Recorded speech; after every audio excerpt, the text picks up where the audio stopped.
Real quick, before we go on to the next thing, I do want to ask you just about AI and that period of time in Philadelphia because, that was when I was in high school, and him along with Kobe, that sort of next era, that post-Jordan era, was an interesting time for the NBA, but specifically as it relates to Philadelphia. And having played there for 2 years and seen the receptions that he gets when he comes back, what do you think it was about Allen Iverson in probably the toughest sports town to be revered in that still to this day he is so revered? Easily. He was a warrior. Philadelphia is a phenomenal sports town. I loved my time there. Philadelphia is a town, however, with a complex. It never feels like it's respected and appreciated to the degree that it deserves. Allen Iverson eradicated all of that. Allen Iverson represented Philadelphia, personified everything that Philadelphia saw itself as. Undersized, underdog, in a land of giants, but still conquering. That's how they viewed Allen Iverson. And the Allen Iverson practice, man, we talking about practice. The Allen Iverson that was in Fridays all the damn time on City Avenue, the Allen Iverson that was running the streets and stuff like that was not the Allen Iverson that showed up when it was time to perform. The brighter the lights, the bigger the challenge, the more he welcomed it. That's Philadelphia. And that's why somebody, dare I say, like Ben Simmons, not literally, but figuratively speaking, he can never go back. They will never forgive him, ever, because they view him as a coward. I don't view him as that. That's a bit extreme. I don't know all the intricacies of what's going on with him. I just feel like, hey, you still asking for your money, so I got a problem with that. But Philadelphia believes he's a coward. Philadelphia believes he's the antithesis of everything Allen Iverson personified. And if anything, Ben Simmons' existence over the last year has elevated the allure to Allen Iverson even more because they're saying, damn, we missed that. And remember, when they went to the finals, Aaron McKee, tough, hard-nosed player, George Lynch, Tyrone Hill, Dikembe Mutombo, these guys, they all had Eric Snow. They all had that kind of personality. Wasn't blessed with tremendous mercurial abilities, but they were hard-nosed. They ran from no damn body.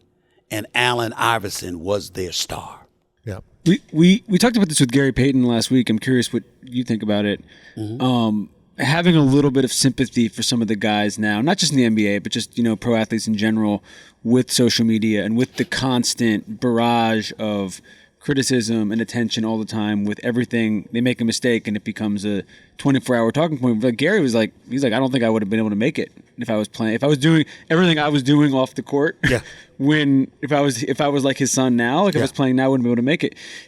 Do you feel that, having sort of covered both the AI, obviously, in a generation where that didn't exist, and now covering these guys today? I don't feel sorry for them. I know that exists, but I don't feel sorry for them. And here's why I don't feel sorry for them. Because you're no different than the rest of us. I ain't playing the NBA. I blink wrong. Could you imagine what they're going to say about me on social media? It's most of us now. Everybody wants a voice.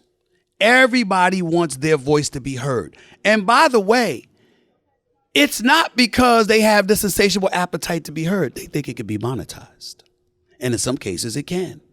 And so when you think about it, we all want to act like dollars and cents doesn't have something to do with everything. But damn it, if it ain't everything, it's most things. And when you think about social media, that's what you have to think about. You got people who are YouTube stars. You've got females who are Instagram stars. I mean, think about that for a second here. And so when you have that going on and you find a way to monetize, well, guess what?